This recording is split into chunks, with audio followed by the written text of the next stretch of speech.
Hello, welcome to Search with Sean, and this is part of our Chat with Sean series. And yeah, got a great guest today. But before I crack on with that, I'll just do the usual intros.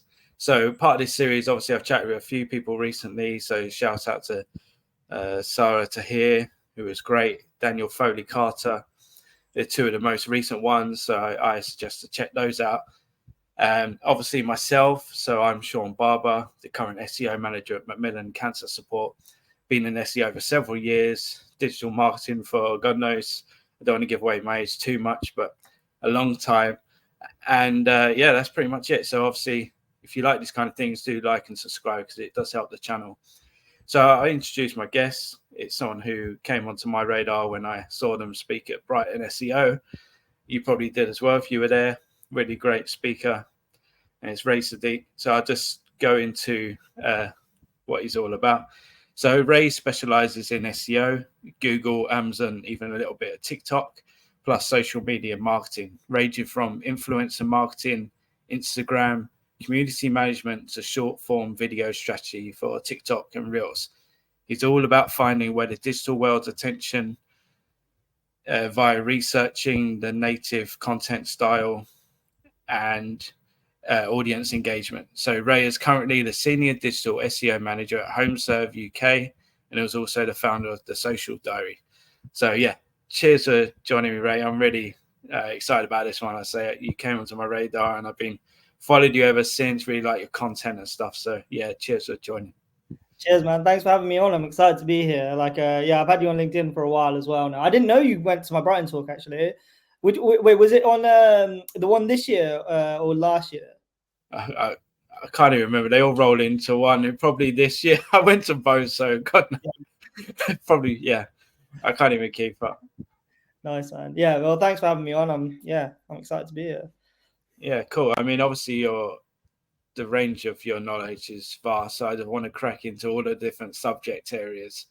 And what I enjoy about you kind of got a different viewpoint from others. And I think that's really, really great to get different voices. So kind of first topic, which I want to go over is what the kind of common mistakes you see SEOs doing these days right now, and what should they be focusing on? Obviously, that's quite a broad area, but just generally, what do you think? Yeah, it's a difficult one because I think there's a lot of change going on right now in the industry. I think Google SERPs especially have been very volatile over the past 2 years. And I think because of this change, there's a lot of things that SEOs are doing and they're not doing, and it's causing them to focus on maybe the wrong things or maybe focus too much on things that aren't that important. In terms of like mistakes and things that I think people are making nowadays, I mean, the first thing is definitely resistance to change. One thing I've really seen in the industry, I'll be honest, I've been in marketing for over 10 years now. I've been building Instagram accounts, TikTok accounts. I've done social marketing, everything for a long time, but I haven't actually been in SEO that long compared to a lot of the probably some of the guests you've even had on here that have been in here, since the early days of SEO. But from my perspective of being in here for the last few years and speaking to a few of my mentors that I have within the industry, I've noticed that a lot of people are very resistant to change. We're in a time where, like I mentioned, the volatility is happening, search is changing a lot, but people seem to be very resistant of that change. And in my opinion, that comes from a place where they're maybe a little bit scared because it's something new. I was speaking to someone who mentors me a lot in SEO at the moment, and they've been in the industry for years. They've built a huge agency. They've done a lot of stuff. And they basically said to me that they feel like the industry has changed more than it ever has in the past 2 to 3 years.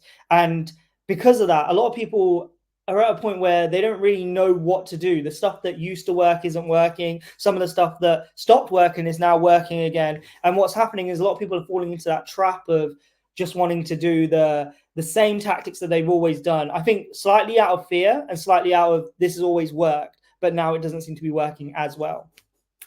And I think because of this, we're missing opportunities for testing and innovation. I think a lot more SEOs need to be testing and innovating our craft, because there's a lot of people that are talking about how SEO is dying, or, you know, I don't know if you follow much about the niche site community and people who build their own sites, but a lot of people on that side of things are talking a lot about how they're moving on to like doing things on external platforms, or they're moving away from marketing on Google or search marketing even.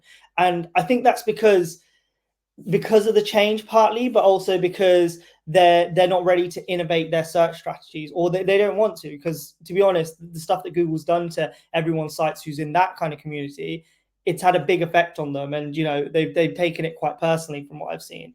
But then when you look on the brand side of things, and I predominantly work on the brand side of things, I think there's been more opportunity than ever. I think the main thing that people, you know, one of the main issues and mistakes that SEOs are making is that they're not focusing on brand building enough, especially when you work on a brand site, or even if you work on a niche site or your own business or you're a consultant. The one thing that a lot of SEOs are missing out on is actual brand building. Because if you look at all of the signal that we have when we rank a website, when we rank a page, when we try and rank for a keyword, often a bunch of these signals, you know, good user experience, a fast website, this all goes into brand. And if you look at it under the umbrella of brand, you start to understand, okay, everything that we optimize for is part of brand building. And I think one of the main parts of that is actually link building. Now, I know there's a lot of SEOs within the industry that have shied away from link building, or they don't like link building, or they think it doesn't work anymore. But in my experiences, I've joined SEO in the period where everyone was saying content is king. That was that was my entry to SEO. I've worked agency side, brand side, and as a consultant, and everyone that I've worked with along the way has pretty much always told me content is king. You can just rank without links. What I slowly learned throughout those years, and I wish I'd learned faster, was links are so important. Links are essential right now. And I'm not just talking about just the generic kind of old school link building, or when people buy links. I'm talking about PR. I'm talking about relevant link building. I'm talking about authentic link building. Because I think what happened was, this is obviously before my time in SEO, but there was, of course, that period where people were buying links, and then Google penalized everyone, and then the whole industry basically had to shift and change, right? That happened, right? And I think because of that, everyone was very nervous about how to do link building, because it had such a large effect. But what they missed out on is, if you treat link building as brand building, it's going to be authentic, and it's going to be a real brand signal that Google's going to look at.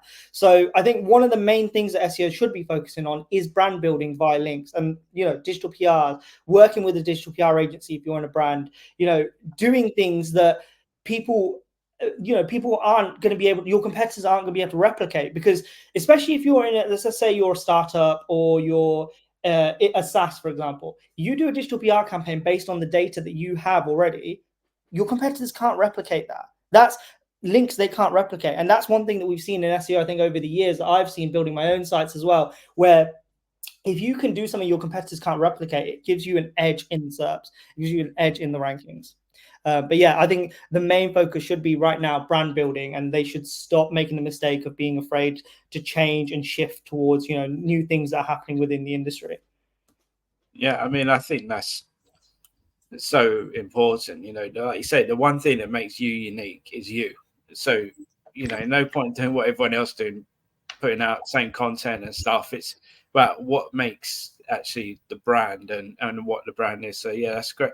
And just on that point, you're talking about the kind of change, you know, being open to change. Do you feel that other parts of marketing, like social, have that same issue? So letting search and into their space, that kind of thing. Other departments being more open to letting the search team into their space, because they feel like old school, it's, you know, siloed, and it, you know what I mean? 100%. Yeah. So I actually did a talk recently that was at a non-SEO conference. And one of the main things that I spoke about there was how, when you go to, like, because I've been in-house and I've also consulted with some large brands that have multiple teams inside their organization. So from PR to brand to social to content, they all have separate teams for it. One thing that I've noticed is SEO is always siloed as the technical arm of marketing. It's not even really seen as marketing. It's seen more as a tech thing, or sometimes it gets bundled in with performance, or it gets bundled in with paid, right? Which is often what happens. But that's the issue that we're having here, is because SEO shouldn't be seen like that. And it's partly our fault, because we know how important technical SEO still plays a part in the ecosystem.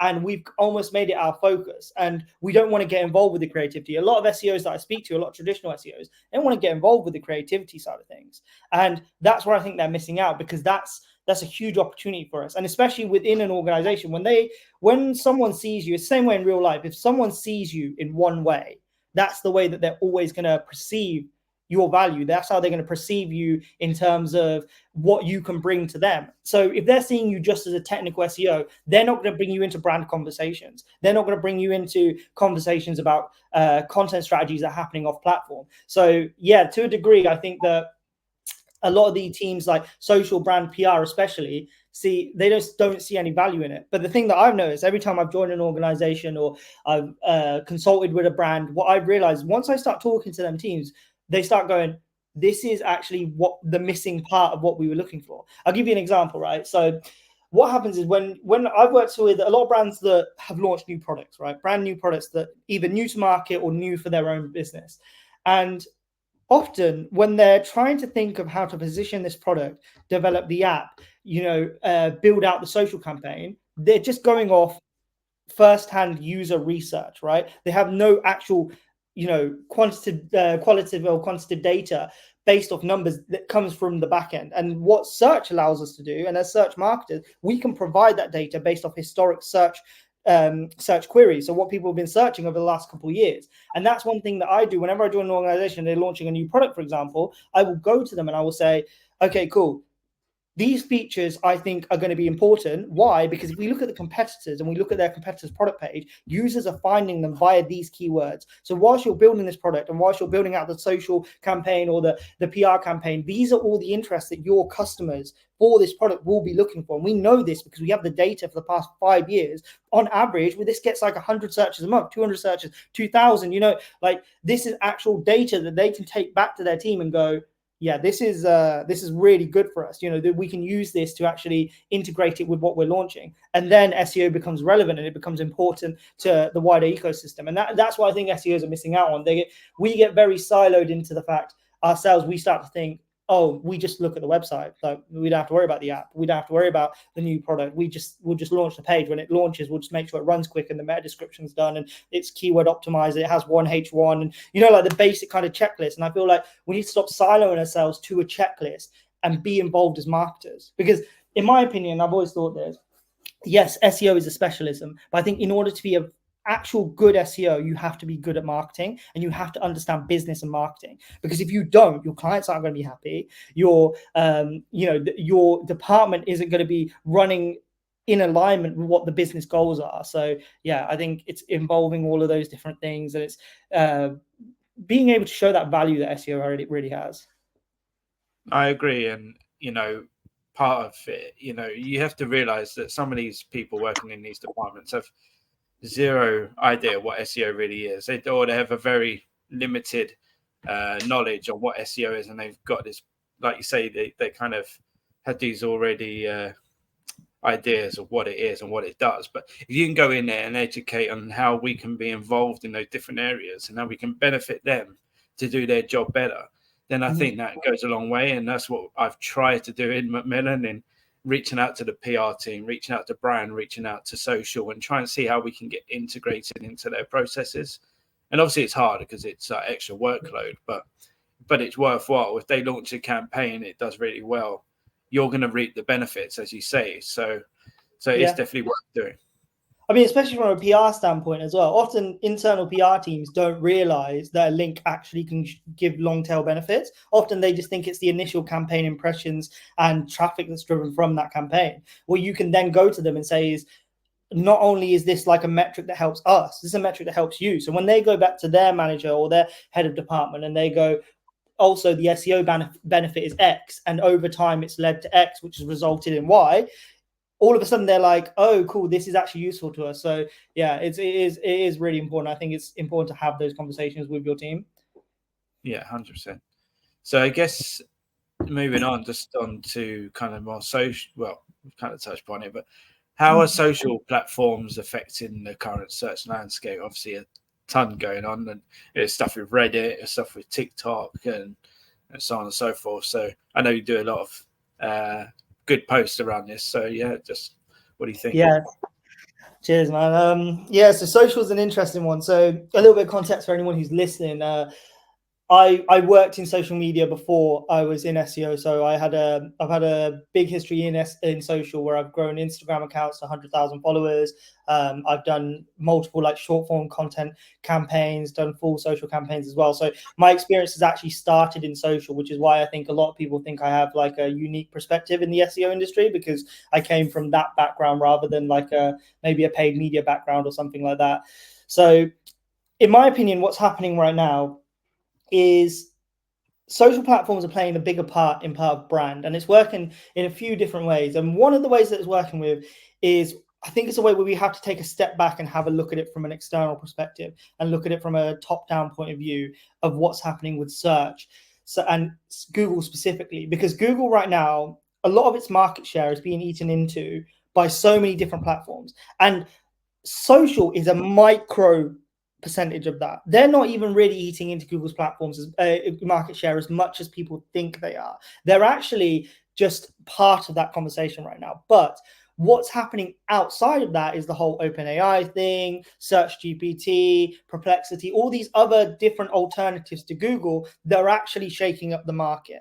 But the thing is, because Google's so big, it's taken all of these things to happen at the same time with social search, with AI, with user behavior changes, in order to actually affect Google. And I think people, when I speak about this online, often I have SEOs go like, no, this is not an effect. Or, there's been a lot of debates online about how much social search is actually going to impact Google search. But people aren't looking at the bigger picture. And the bigger picture is that they're all coming together to affect Google. It's not a case of social is just affecting Google. But how that plays into it is, the important part of that even is the fact that user behavior is changing. So especially from a younger generation, a younger demographic, what we have is like, particularly Gen Z and even millennials are using TikTok to search. They're using Pinterest to find inspiration. They're using Reddit to find answers.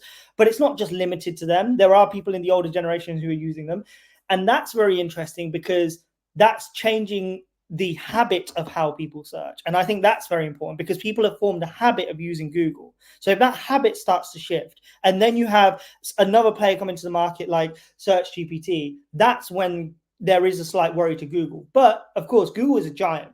And I'm not taking that away from Google. They are very good at what they do, and their search algorithm is incredible. And that's why they've always remained at the top of that game, because they're so good at what they do. But the truth is, they've been making a lot of drastic changes over the last couple of, last couple of months. Even, I mean, you've seen everything that's happened with Reddit. You've seen how they're including articles from these kind of like, LinkedIn websites that are based in India, or they're putting so much on brand. So all these smaller creators or smaller businesses are finding it really difficult to rank in there. But on top of that, user experience is going down. So it's partly on Google's side as well that they're making it worse from themselves because they've been forced to act so drastically. And I think that's what's created this whole impact of how social is actually impacting search. Now, there's another way of looking at it as well. Because we know this user behavior is changing, Google has started indexing these social platforms and their videos onto Google, right? So, you might get TikTok posts. We already know that Reddit owns Google at the moment. We know that Pinterest content, we've got all these different pieces of content being pulled in from all these different platforms because Google understands that's what people are searching for. I think that's a good thing that they've done. And it also gives us an opportunity. So I think if you're working to align all of your strategies, your content strategy, what you're doing on your blog to actually fit in with your social stuff as well, and then you're optimizing on social with search in mind, you have more chance of winning SERP space because they're pulling in content for certain niches, not for every niche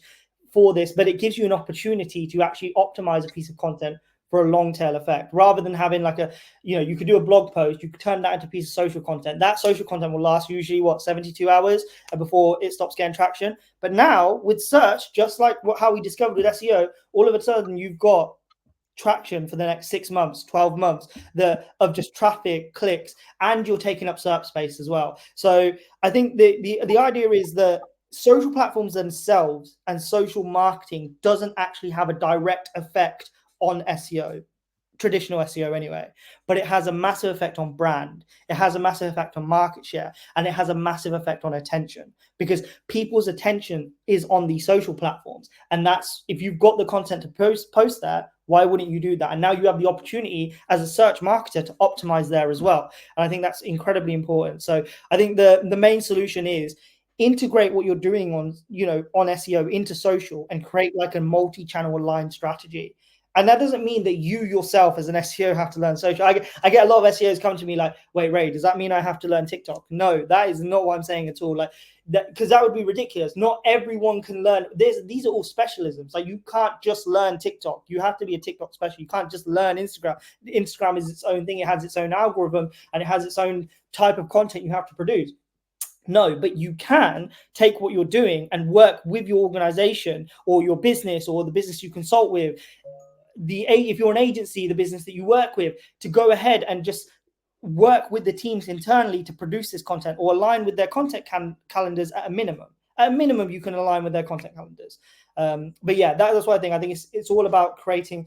I think in whole, social is only having a small effect, but because of the larger landscape, if this was happening 5 years ago, it would not be having this level of effect. But because of everything else that's happening, it's having more of an impact, and I think it's going to take advantage of that, especially a platform like TikTok. I think TikTok we've already seen. Look at how much they've done for search already. They've included create search insights. They've, you can rank on there. They're indexing websites. Like this is all, these are things that we need to consider right now, because consumer attention is on that platform and they're optimizing for search. They see the opportunity. I don't know how the whole search industry isn't seeing the change that's happening.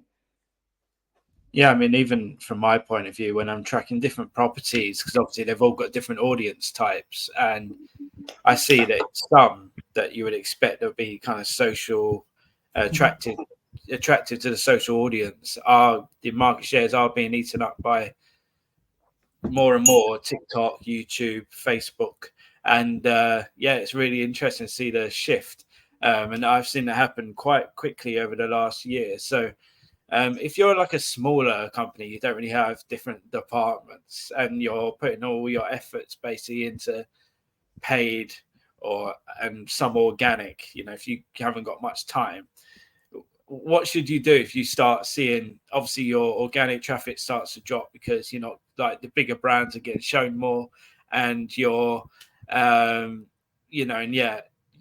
of, you see social, kind of your competitors on social doing well, but you haven't got much time. Should you kind of just shift your approach or spend more time on social? Do you see this trend sort of continuing, or it's interesting because I think back in the day, I think usually because I've freelanced for a while now, but before I was in SEO, when I used to be a social freelancer, often what would happen is an SEO would work with an organization, and in the time that it takes for SEO to get to work, usually you would have paid media in that in between, right, to drive sales traffic, and that would be the in between phase.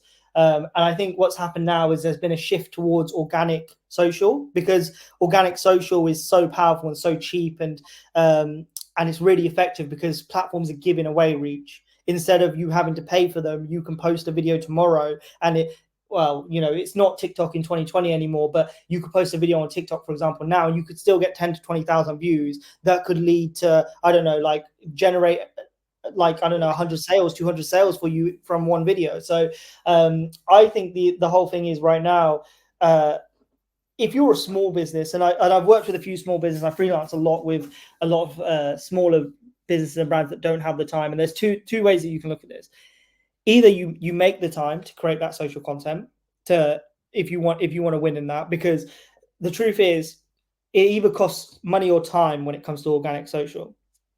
You can learn it yourself. There's plenty of videos, there's plenty of experts out there that can show you how to make a good social content, social campaign. And if you're a business owner and you've got the time and you're the expert anyway, you can literally take your phone, put it in front of you and start filming every day, and you'll slowly get better, because that's just how everyone starts when they're creating content. And you can create content around your business. You can see what your competitors are doing, replicate a similar video, just put your own twist on it. There's all kinds of things that you can do to get started.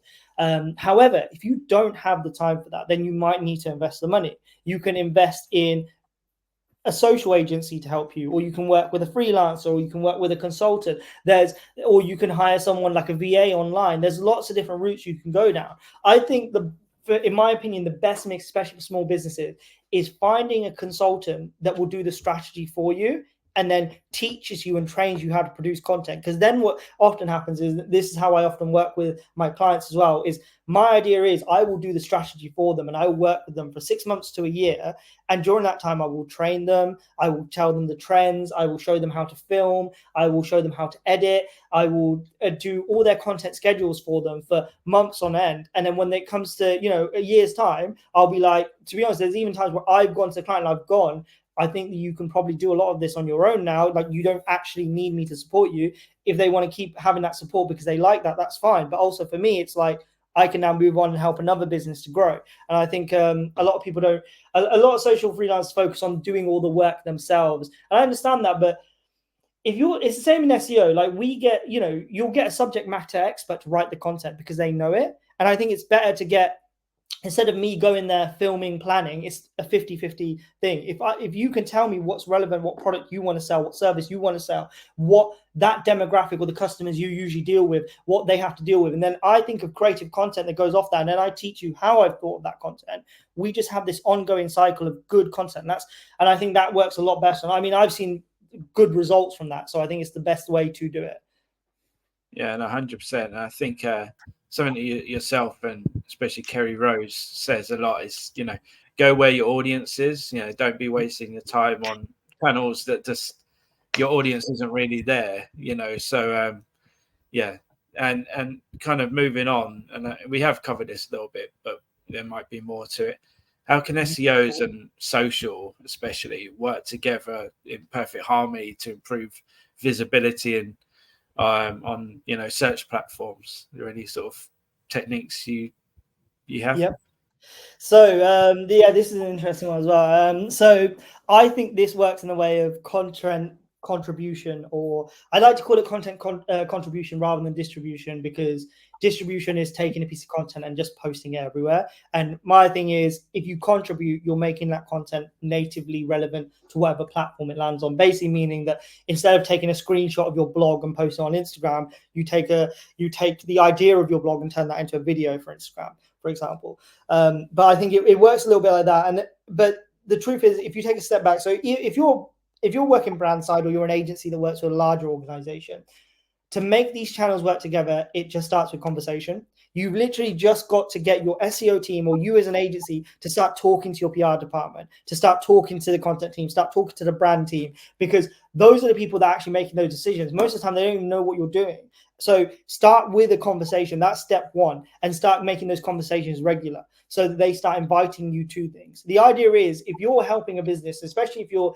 an agency that's helping a brand, you should be seen as the marketing arm, an extra asset that they can call on whenever they need it. I think the best agencies that I've worked with when I've been brand side, or even when I've consulted, is when we've been brought in, or the agency has been brought in to work with the rest of the team, and they can sit there and they can give their insights on their specialism. So especially with SEO, so like the example I said earlier, if you've got a PR department and they don't really understand the value of links, but they've called you into a meeting about a new brand campaign they're going to be launching and the PR that's going to be behind it, and you say to them, oh, is there any way that we might be able to include a link to X page in the press release to see if journalists will link back to it? They might not.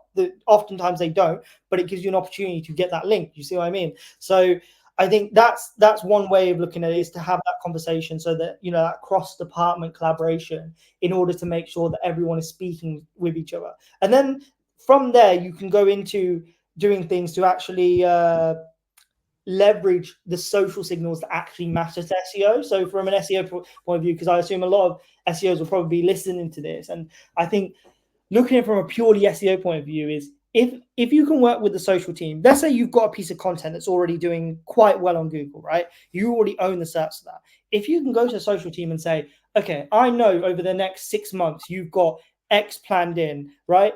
Can you include something to do with these evergreen style pieces of content? Because social teams always need content, by the way. So can you include this evergreen style of content somewhere in there? Because we already rank really well for it. Is there a way that we can drive interest so more people search for it and they see us come up organically in the results anyway?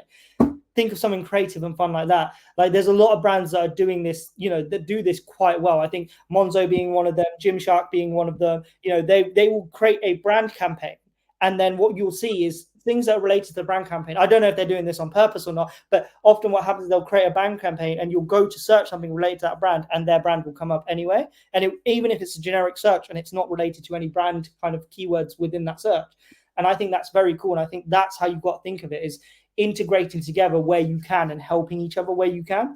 The other thing is, if one of those posts go viral, you get traffic from that.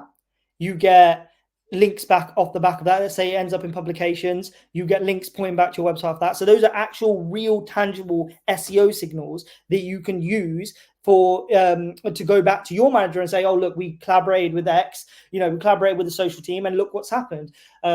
And that's one way of looking at it. The other thing is you actually get to understand how users interact with your piece of content as well. So if you've got a heat map on a piece of content, some people do this to understand how their piece of content is performing, especially if it's a good one. You drive traffic to it from a social post. You can understand where users are clicking or where they go to afterwards. You can understand, oh, cool, okay, they've actually clicked on this internal link that led them here, and then they've gone to a product page, or they've gone straight to a product page after getting to this point of the page. So it's all this kind of granular information that you can pull from your top performing content. And I think that's one way that you can work with a social team to make it, make the best of both worlds. Help them, they help you, and overall you are just working towards the same vision, which is to grow that brand presence. Yeah, no, great. And obviously sharing of data is also very important, because they've got different data sets of what you've got, and it could be quite great insights if you can get into like YouTube analytics or TikTok and so on and so forth, different audience types that you might not have that kind of data from an organic standpoint all the time.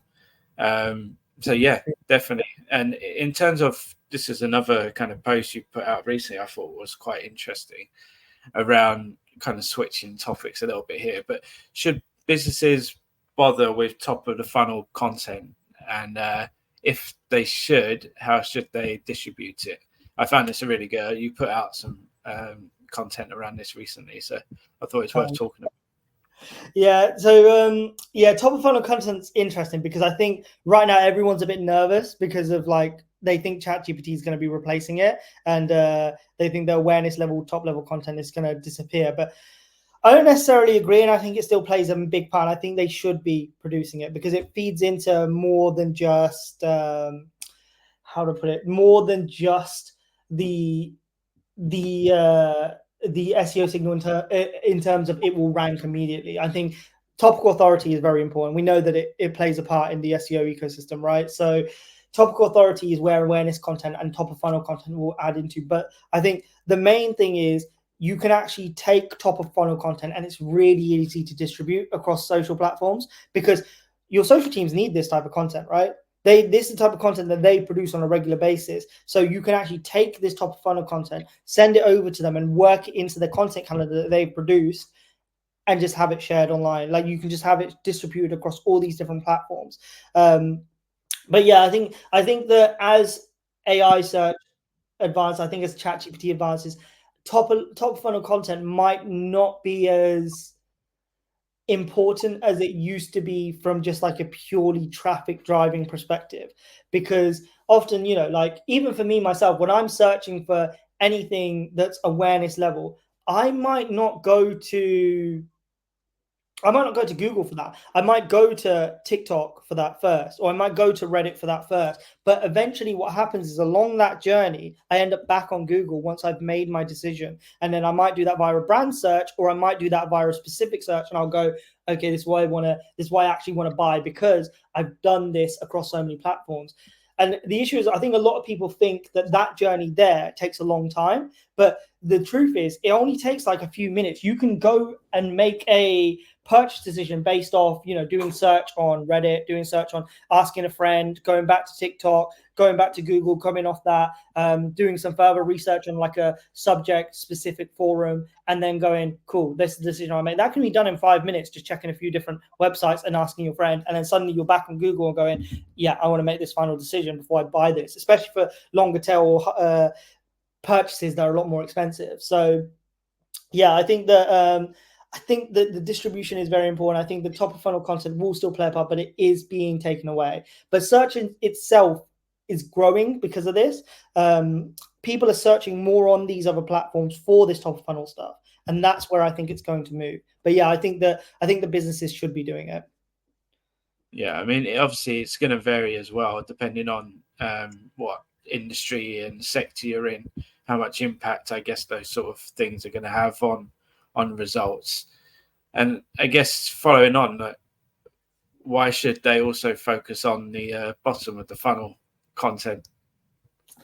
Yeah, so bottom of funnel is it's a good one, because so a little story about my experience in SEO so far. So a memory that really sticks with me is when I was agency side. I probably one of the mistakes that I've made in my SEO career, and I think this was I love making mistakes, to be honest, like, because I feel like I learn so much when I mess up. So like, I feel like as soon as I mess up, that thing sticks from me, and then I hate having to repeat that mistake. So I enjoy making these mistakes. And I remember when I was early in my career, I worked at an agency where we were working with a client, and I very much focused on top of funnel content because I was trying to build topical authority.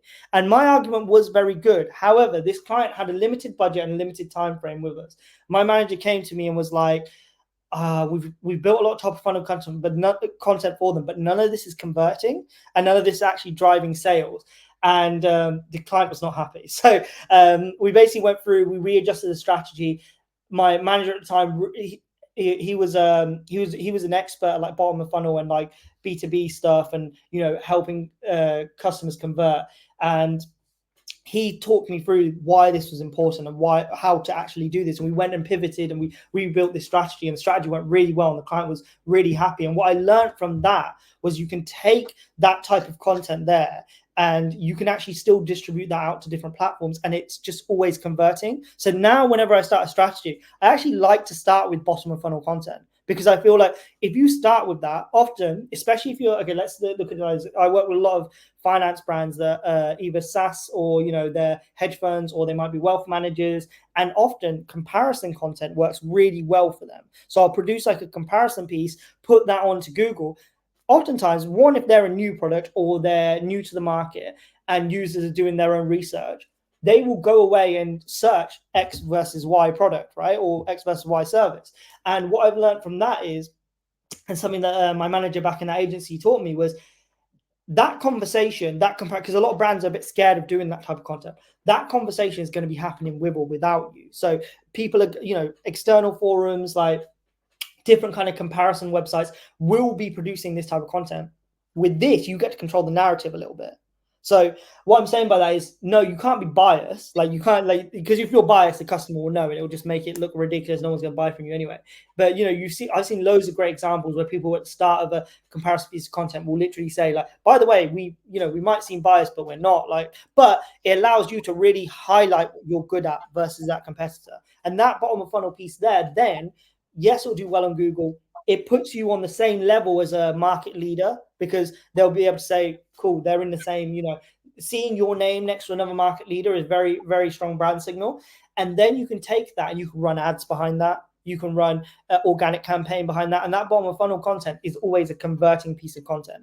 And then all your other brand stuff works alongside it. So, but if you start with that, and I feel like that's why I find it so important, is it's always there, and it's like a long-term asset that you can just use consistently as you build your brand.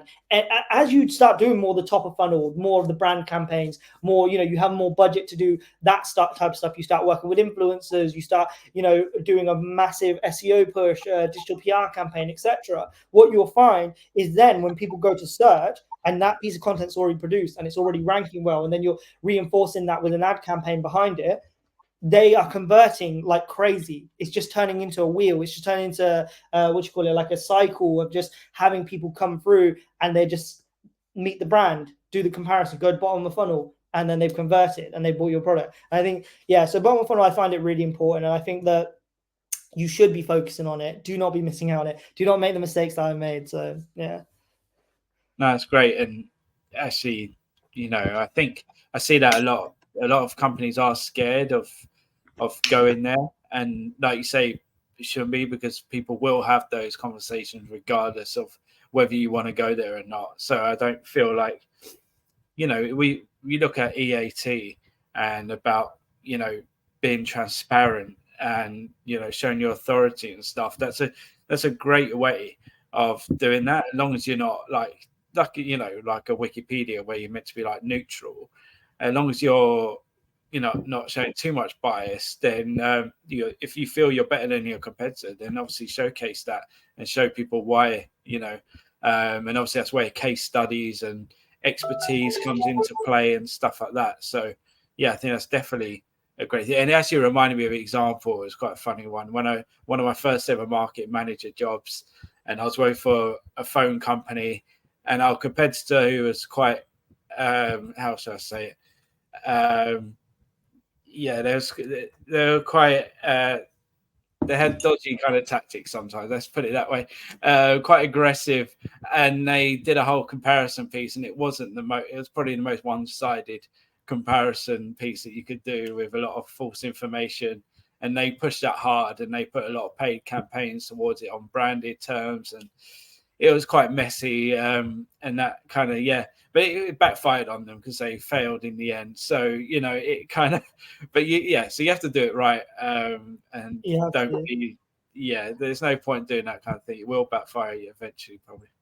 Agreed. And the other thing is, a lot of people don't realize that sometimes your customer isn't looking for you to be better necessarily. Sometimes they're just looking for something that makes you different, or, you know, something that's very unique to them. You know, you might offer a feature that your competitor doesn't, and it might not look like a feature that makes you better than them, but it's the feature that customer's looking for. So I think just the opportunity of just highlighting exactly what you do in a conversation with a market leader is just huge. Like, and I feel like a lot of businesses, they get scared of it, so they don't do it. But yeah, it's a chance to win. But sometimes it can work in reverse. Sometimes you might highlight a feature of your competitors, and you're just doing conversion for them. So it can happen, and it has happened. So that is very true. But I think having some control of that narrative allows you to at least control some of that, or influence a little bit of that customer's journey.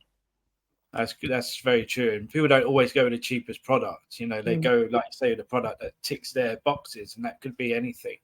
So yeah, always better. I don't be afraid to go there. The competition is going to exist, don't matter what you do, and they're going to be aggressive at times, and you have to do what you need to do to get those sales and conversions. So and I guess just we're on to the last few things, but how should businesses be utilizing video? I see so many different video platforms now. Yeah, YouTube's huge, obviously owned by Google, getting a lot of kind of traction on the SERPs, and then obviously, like, say, TikTok and Instagram are on the SERPs now. So yeah, how should they be utilizing it, if at all? Yeah, I mean, video, yeah, it's a big one. Like, it's there's so many ways to use video because it's so creative. And I think if we look at it from a pure SEO perspective first, right, I think video should be used as part of your marketing strategy. Often some smaller businesses will often just have like one marketing channel. So they might just have SEO, for example, and they might just have a bit of paid. I think at that point, if you're at that stage of your business journey or your marketing journey, it might be best for you as a consultant or you as an agency to tell that business maybe this is something they should try or look at, or something they could invest in the future, or something that you can, as a business, you know, as a business owner, maybe look to hire an agency that can do that, or work with your current agency if that's something they might be able to help with. Because some agencies, they sometimes have this, especially if you're a smaller organization, sometimes what will happen is you'll work with an agency and they might have someone who does the SEO, but they're also very good at video marketing as well because of a previous job. And then all of a sudden you have a new service that they can offer to a client. So I think from a pure SEO standpoint, it's really difficult, especially for smaller businesses, to be able to manage to do both or try and switch between the two. But testing it never hurts, and I feel like it's worth testing it. As you move into more large organizations, large brands, I think like I've said already throughout this conversation, aligning search is very important across different platforms, and video plays a massive part in that. So if you look at it from a perspective of TikTok search, if you're aligning your TikTok videos for similar things that people are searching for on Google, we already know there is some search on Google for that. But if you can see the ones that have video in the results, you can understand that this might actually do quite well on TikTok. So let me optimize my TikTok video for it.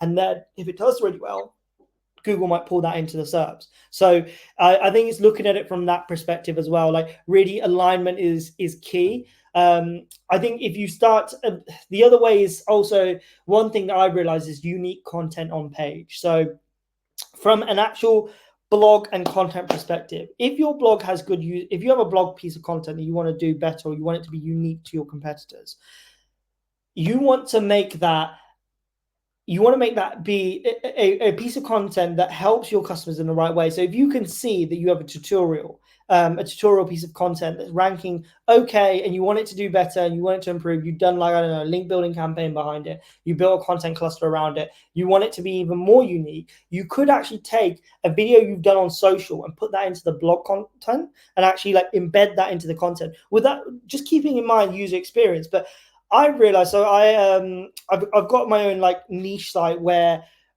a piece of content where what I will do is I also run, like a TikTok campaign alongside that, so organic TikTok. And what I'll do is I'll take a relevant video from that back into my blog piece. And this works in two ways. One, it could improve user experience. The user might actually watch that video. But two, what will happen is all that Google traffic you're getting through, they might end up clicking on that video. It opens up in TikTok, and then they might follow you on TikTok. So it's almost like you're unintentionally capturing that customer, like you would do with an email campaign, but they're as a follower. So they're now following you on that channel, and they build into that entire brand ecosystem, and you're funneling people from one platform to another. And I think what we've learned over the past year is diversity is very important. So, diversifying where your traffic's coming from and where your traffic is being led to, because sometimes, Google disappeared tomorrow or something happened, all of a sudden everyone's going to move to whatever platform. They might release an app, they might go to social, they might have an email list, whatever it is. But diversity, I think, is very important in your traffic channels. And having that connection between the two, where people coming from Google, clicking on it, going into your social channel, that leads them to either subscribe, follow, like that video, especially if it's like TikTok or Instagram Reels. They might click that video, that then later on, if you're producing consistent content, they will continue to see your content come on their feed because they've already interacted with you in the past. TikTok might push it back out to them. Instagram might push it back out to them. So that's another way of looking at it from the social perspective. Now, if we don't look at it from an SEO perspective, I think video is one of the most powerful tools right now because it can be used in so many different formats. You can do it in long form, short form. You can do it in so many different perspectives in terms of like vertical, portrait. You can have it. There's so much you can do with video, and you can really, I think the most important thing that I've always thought in marketing is, being able to tell a good story. And video allows you to convey a story with every single one of the senses, like other than of course like smell, but like visual, you've got hearing, you can add text, all these things that a lot of people are seeing on that piece of content in the format that's in. You can really convey a story to its whole. And I think that's what makes video so powerful. And I think every business should be integrating video into their organization if they can, because the reason I say if they can is because video is expensive. Anyone can produce their own kind of content, but if you want to produce really special or high-tech videos, a lot of these like really good pieces of content that are able to do well on YouTube, and then they turn them into short form, they have a team of editors, they have a team of scripters, there's a videographer, there's someone who does the SFX. Like there's so much stuff that's going into it, especially for big brands. But if you're a smaller organization, you can start from literally filming a long form piece of content, turning that into short form clips, and then posting that on different platforms. That could be a beginning step. An important thing to note on that is because a lot of people have basically spammed this tactic, and it's now become like one of those things that everyone is doing. Platforms kind of understand that you're doing this to a degree. I don't know if they can really, how do I put it, like police this in any way, but the user itself, like me as a person or anybody who's scrolling, will be able to see that, oh, this has just been cut up and it has no context. Make sure you include context. So if you've cut up, like say you did for this podcast, right? Say you cut up clips from this podcast and you post it on your LinkedIn, include context. And context doesn't just have to look like the caption. The caption is very important. Include as much context as you can in that caption. But the context could be, you could take the video, you could take a clip of this, and you could include a call out that's on top of the video. You could include a caption that's actually on the video. You could include B-roll that clicks on. So say I'm speaking about this now, you could include B-roll that shows up during this topic, and you can have that show up in creative ways. You can have it show up as like a virtual screen, or you can have it just show up and take up the whole screen. Like, there's so many different ways you can do this, and I think that's where people miss out on. They try and make everything uniformed because they want to meet their own brand standard, which is fine. You can use your brand colors, you can use a certain type of font, but try different things. Have things in there that make people want to stop scrolling. So someone might be scrolling on TikTok, but going through so many videos that look just like yours. It's just cut up, like, let's say we're going on podcasts here, for example, cut up podcast clips. Everyone does it. So they're just scrolling past and not interested. Make your hook interesting. Make something pop up on the screen. Make something, a piece of text come on there. And that's what makes it native to that platform. And, don't just put it all in vertical format, because, on LinkedIn, sometimes the square videos work really well. Instead, sometimes a portrait video might do really well. On TikTok, sometimes you can push a long form video in on a format like that, and that does better than actually a portrait video. So it's very important to switch up and understand the context of give context and understand the context of what your user understands is the native format of content on that platform. So yeah, I think video is very powerful, but yeah, just really understand how that works, and sometimes consider outsourcing it. So if you think this is true, because what I've said there probably sounds like a lot of work to a lot of business owners, I'm not gonna lie, it is a lot of work. That's why, like a lot of people downplay video. Yes, you can video stuff just on your phone and it can go viral. That is very true, and that's how a lot of people should start, because that is the first step to starting your content creation journey. But at a certain point, if you want to compete in your niche and you want to be the best, you have to invest into it. And I think at some point you do have to pay for video production, editors. You'll get to that size as you grow through content. You'll realize, I need to have these people to support me. I need someone to script my videos. I'm now out of touch with what the trends are. I need a strategist to come in to help me with this stuff. So, but yeah, definitely, like, if you're a business, give it a shot. Just give it a try if you haven't already. And if you're already doing it and you want to take it to the next level, start thinking of these other things you can do. Where can you invest? Where can you improve? Yeah, 100%. So many things go in mind when you're talking. It's so many good, suggestions and ideas. And obviously, one thing that came to mind is obviously the kind of two sides of coins. So obviously, when we work in the medical industry, we have to be very important with when we're talking about medical information on how we produce those videos, who's talking, transcripts, that kind of thing. We have to make sure there's a medical expert involved and it's all medically reviewed. So that takes a long time. We can't just push it out. Just 100%, so we have to be careful. But then again, on the flip side, you can create you can get your consumers or your clients actually make videos for you. We've had before, case studies and people's talking about their experiences with the brand. That costs nothing. Well, it can cost, but it could cost nothing and very little, and you haven't got to do any production. You can film your events. Doesn't take, if you put on events, you can film those and put out clips so people can see what's going on. Stuff like that doesn't need to. And even when I go on YouTube, I don't know how to do something. If there's plumbing in the house to do or whatever, I go on YouTube or X or whatever to ask how it's done. And if the top video, like if you own a plumbing service or something and you're putting together these videos, they haven't got to be perfectly made, just on a phone or something, how to fix a certain plumbing issue. You're going to have more trust in that service, and you might go to them for a bigger job if it's needed. And finally, just around, obviously, some SEOs probably been put off video a little bit recently because of the changes in what Google wants in terms of a video being on a page, and tons of people lost a whole bunch of traffic going to their website via video because of that change. Whether that would be reversed or not, I don't know. But so, yeah, I think I saw a lot of people might be put off concentrating on video on websites because of that kind of change that Google brought in about having to be the main part of the page. And if it isn't, it's not really going to index it as a video page anymore. So yeah, I don't know if you had any thoughts on that. Yeah, it's a difficult one. Like I haven't actually really looked into this too much. And like I said, like most of the time when I integrate a video onto page, this would just be an embed.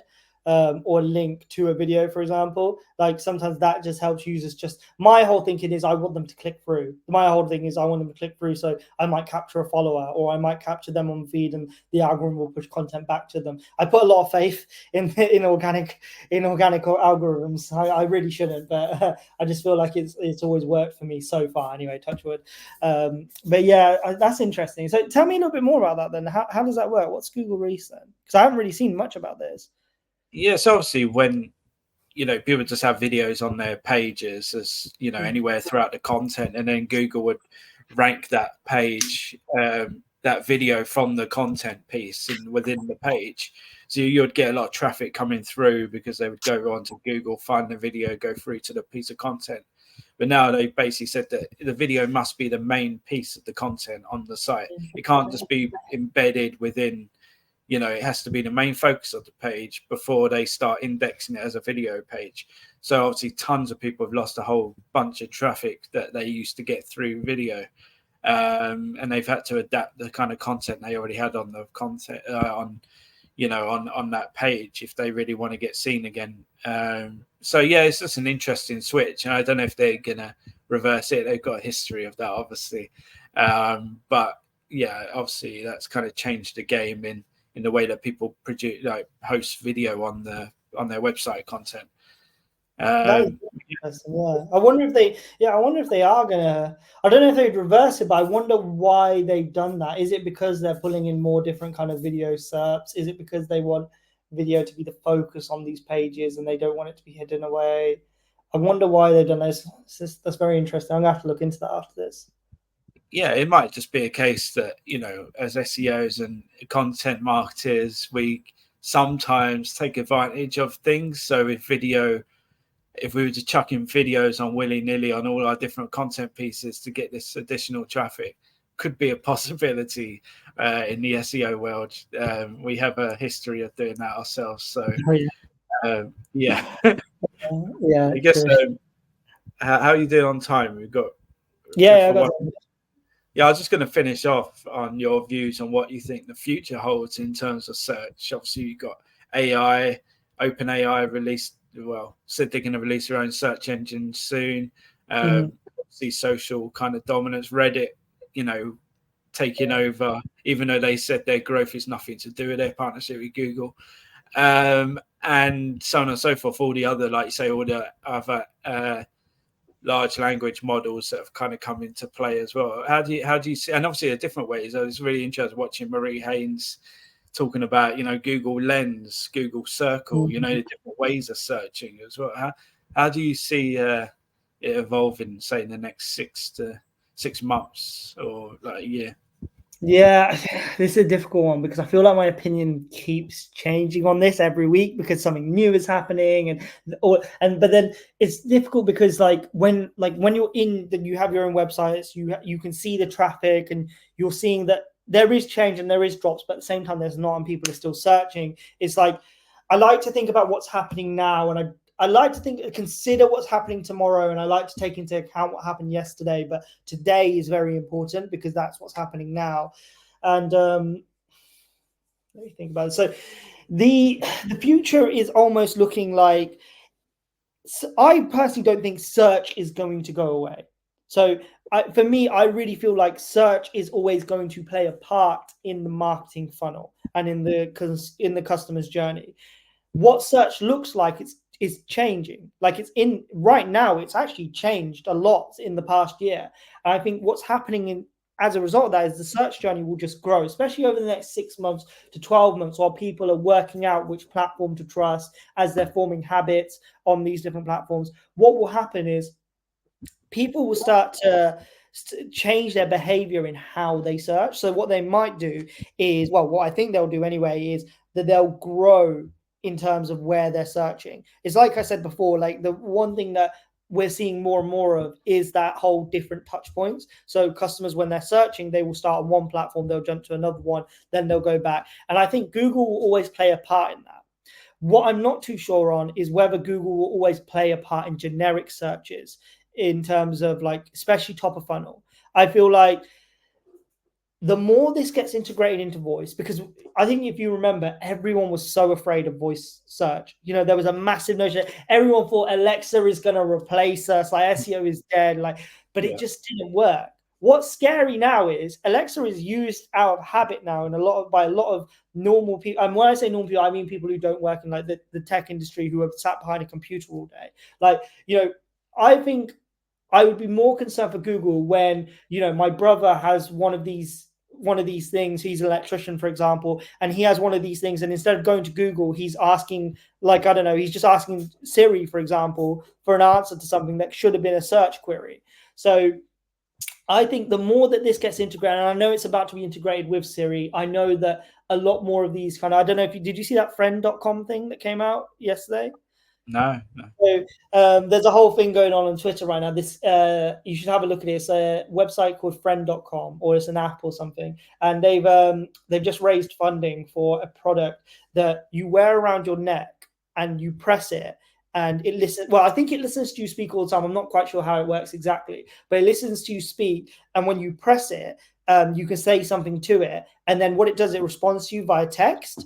And it's almost like a friend. So it's literally like it's listening to you all the time. And they had like a clip where I can't remember exactly what happened in the video, but I think either everyone was joking around at the person who had the thing around their neck, and then the thing told him what to reply to them or something like that, like kind of like what a friend would do, or like, you know, saying like, you're losing this game, haha, like, you know, joining in with the banter. It's like an imaginary friend but real. And I don't know if this is real or not. I've just seen that I've seen it go viral on Twitter. But even if it is real, or even if it's not, because it seems like it's just a joke at the moment, I don't know if it is real, but if it is real, then things like this, I think, are going to play a part. And I think the more people search with voice, that will eat into the market share of how people are searching online. But overall, I think that Google will still play a part. I think that SEO in general, I think our skill sets, like as SEOs individuals, we will be able to take those skill sets to so many different platforms. We already can. Like, we just need to learn those different platforms and get some tests and case studies behind our backs to be able to consult and work in these different industries. Like, you've got Amazon, you have eBay, you have Etsy, you have all these different places. YouTube, TikTok is one of them now. Like, SEO as a whole is not going to go away, but it might change what it looks like. We might end up optimizing for all these different platforms. We might end up optimizing for not just Google. But then the other thing is, like I said, today, right now, the data I'm seeing whilst all of this is happening is I'm still getting traffic to all my websites. We get, like, generic search is powerful still. You know, it's still coming through right now. People are still actively searching on Google. So, and all of this is happening, and there hasn't been that much of a drop, regardless of, like, you know, for certain brands anyway. I'm not saying for everyone, but for a lot of brands, there hasn't been huge drops in traffic from what I've seen anyway, from my own stuff as well. So I think that it's not for everyone. I think search will just continue to grow. I think that people will continue to search on different platforms, and I think Google will still always be a part of that conversation.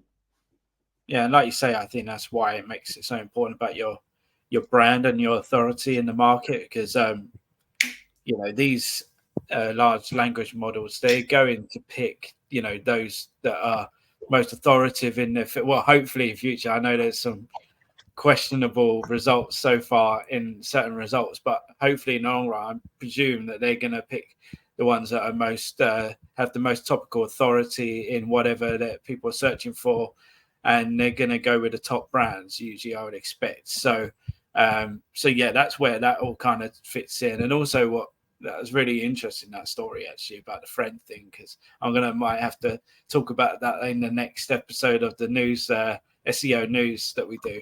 But obviously, Google, their last big event, their last keynote event, talked about having that feature where you have a conversation, basically two experts. You'll say that, oh, you're two experts in SEO, have a conversation about blah, blah, blah.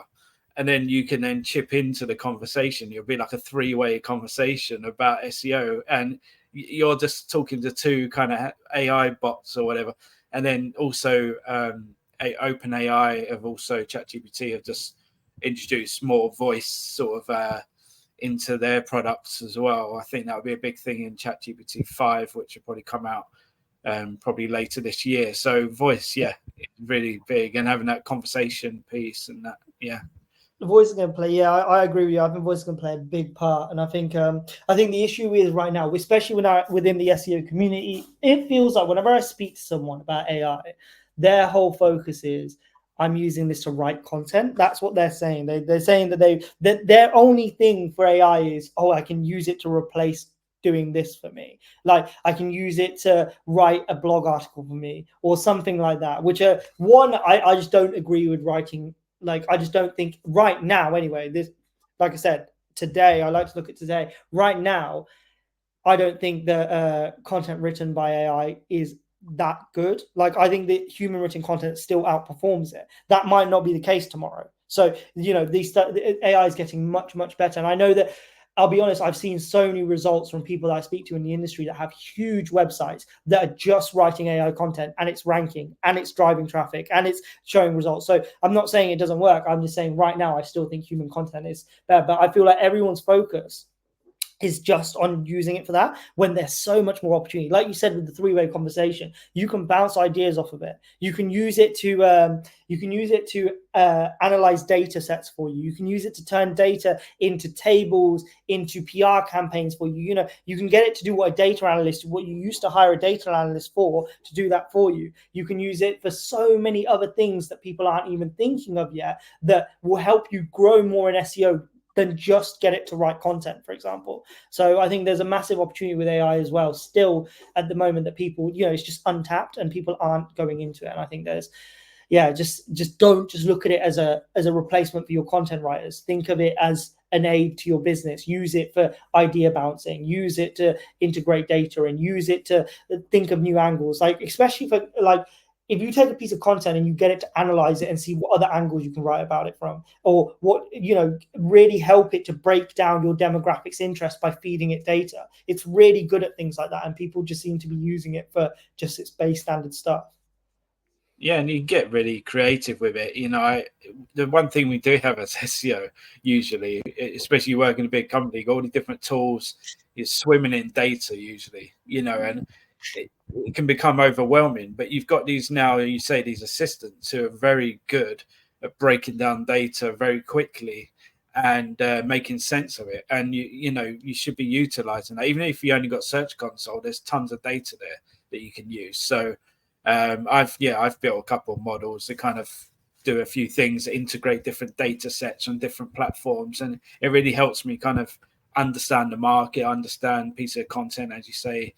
So it's I think it's an exciting time for search, honestly. I like the fact that we have to be a bit more like Taher said, it's actually pushing the benchmark up. Maybe we've become a little bit lazy in the SEO industry, and now we have to be pushed again to be more unique and being actually a bigger asset, because so I see it's actually a good thing, and I think AI excites me. I know like people talk about end of world and all those things, but I actually think if we use it properly, it could be a huge benefit to not just SEOs and people searching, but just generally for everyday life. But we'll see. Yeah, I mean, generally, unless you got anything else to say. No, I agree with you massively. Like, I feel like, for me personally, I feel like I love putting myself in uncomfortable situations, and it's because I feel like it helps you learn. Like, I've never been a person who gets too afraid of taking risks or trying new things, and I feel like this industry as a whole has been so fun over the last couple of years. It's been chaotic as hell. Let's be honest, like, it has been crazy, but I have found it so entertaining to just try new things, like have so much fun with it, being able to experiment. Yes, you make mistakes. Yes, things go wrong, but I feel like that's where you're really you're really learning to see how this happens and why this happens and how you should do this next time. And I feel like as a whole, this is making everyone in the industry better marketers. And that's what people aren't seeing. Like, everyone's just like, oh, my traffic's down, like this is happening. No, but we're learning all these new ways to diversify our traffic sources, all these new tactics, things. We are. One of my mentors told me that there was a time in the industry for about 5 to 10 years where tactics didn't change at all. Like everyone just did literally the same thing, and it's been like that for a while. And all of a sudden, it's just all this excitement and stuff's happening. And I just feel happy that I've come into the industry when all of this crazy stuff's happening, because I've just gone with the flow, and it's just been very exciting. Yeah, it definitely keeps us on our toes, that's for sure. No, thank you so much for joining me today, Ray. I've really enjoyed this chat. Hopefully we can get you back on at some point. I guess to finish off, is there what's going on in your end? Have you got any exciting projects coming up, any talks or I have got something exciting happening very soon. I can't say too much about it yet, but in the next 2 weeks. So I don't know when this podcast will be out, to be honest, but in the next 2 weeks, I've got some exciting news. I have got a talk coming up as well. I'll be speaking in Manchester in September. And I think I'm speaking at the end of September somewhere as well. I just need to check. It might be September, October, but there's another one coming up in London as well after that. So you can catch me there, or you can catch me hopefully posting some more stuff on LinkedIn. Yeah, well, we'll put that link on there anyway, so people can stay up to date and see those talks and this exciting news. This will be out tomorrow probably, so 2 weeks from today. So just make sure you connect with Ray and see what's going on. So thank you again, and hopefully we can chat soon. Cheers, man. Thank you for having me. It was incredible. I had a really good time here. It was, really good conversation.